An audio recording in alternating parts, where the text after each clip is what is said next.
I find it funny how I used to think designing and building unique and cool keyboards and software from scratch would gain a lot more respect and popularity.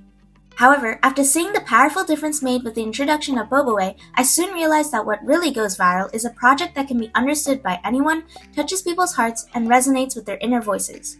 Regardless, I still enjoy designing my cool keyboards though, so I'll take the engineer's liberty of building whatever makes me most happy. Anyway, I recently had another epiphany with improving the speed of BobaWay. You might have encountered the version of BobaWay loading pearls that move indefinitely, due to the very slow step of Puppeteer web scraping that mimics a robot typing in a sentence and clicking on the buttons to get the output.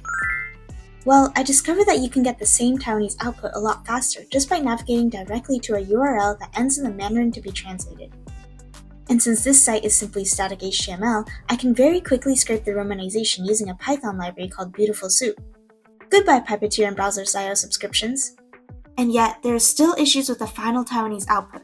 For a brief moment, I had enabled the ability to submit corrections for the Taiwanese romanization, but I soon realized that due to Taiwanese being a fully speaking-only language without a true writing system, there probably isn't anyone who can properly correct the romanization anyway. I've taken out the ability to submit corrections in the validation system, because even though they are important for continued improvement of BobaWay, they've been doing more harm than good these past few months. You can still send in your feedback about inaccurate translations, and I'll do my best to integrate them on the back end. I thought about how we could design a way for Taiwanese-speaking people to easily write in romanization, and during an interview with Taiwan Explained, I was inspired by my interviewer Eric's demonstration of a keyboard prototype he designed for Taiwanese romanization. My first creation, Typing, uses a dynamic step-by-step system to piece together each Taiwanese word. It starts with a spread of all the vowels and consonants, and the user can test around various keys before entering the next page of options that becomes limited to what words can actually be formed with what was selected so far. Since real-time audio feedback is the most important when writing Taiwanese, the tool speaks out the selection at every click. There are a couple of key differences between the desktop and mobile versions of Typing. If you have a keyboard, you can avoid using the on-screen keyboard layout and instead stick to QWERTY if you like. And be aware that when on mobile, the audio will not play automatically with every click, so you'll have to press on the text box each time you want to hear the feedback. I took inspiration from the dynamic keyboard system for Zhuing, a phonetic system most commonly used in Taiwan that chains consonants and vowels specific to Mandarin. To build this tool, I started by planning out the layout of the keys and figuring out which endings existed for different vowel prefixes. I also wanted to make it easy for users to experiment between different tone numbers and use their ears to select the number that matched the intended Taiwanese tone. You may also have noticed the difficulty slider, where Easy Mode supervises audio playback with every click and permits unlimited experimentation before moving on to the next step of the word building process. Medium moves on immediately but still plays the audio of each intermediate step, and Advanced promotes the fastest typing speed by holding back on audio playback until a full word has been completed. My goal for this tool is to allow fluent Taiwanese speakers, like my mom who said she has a hard time figuring out how to read and write romanization, be able to learn to type in the most intuitive hearing way possible.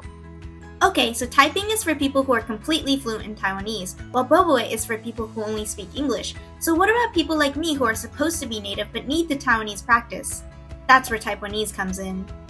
To use it, I search for a word in English or Mandarin, bringing up a list of relevant Taiwanese phrases that each play audio when hovered over.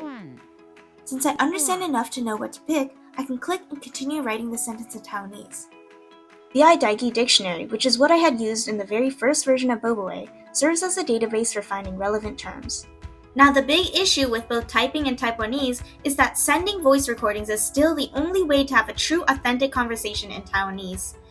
I suppose this leaves yet another gap for novel Taiwanese learning resources?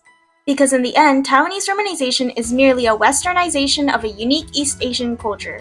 I built both web apps with Flask and integrated them in the menu of BobaWay so they can be accessed easily by anyone interested in trying these Taiwanese typing tools. Feel free to try them out. In the beginning of this video, I mentioned my passion for designing and building unique and cool keyboards from scratch, and so it makes sense that I would entertain the possibility of transforming typing into a physical model. I mean, it'd be perfect too, since it so happens that the only roll of filament I brought from home is this light brown sugar boba milk tea flavor.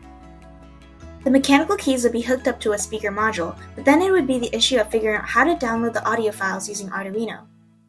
Honestly, that's just so complicated, and I'm already busy enough as a college student to have the time to build out such a project. Instead, I did look into learning Xcode briefly to see if I could develop an iOS keyboard, but Swift is hard.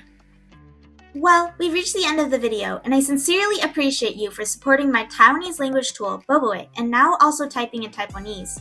But I'd like to give special shoutouts to a few people who have gone above and beyond to contribute monetary donations to support this cause. Tiffany Chang, Julian Zhuang, Leon Chen, Narav Patel, Jair Yang, Bing, and many unnamed others, thank you so much. Until next time!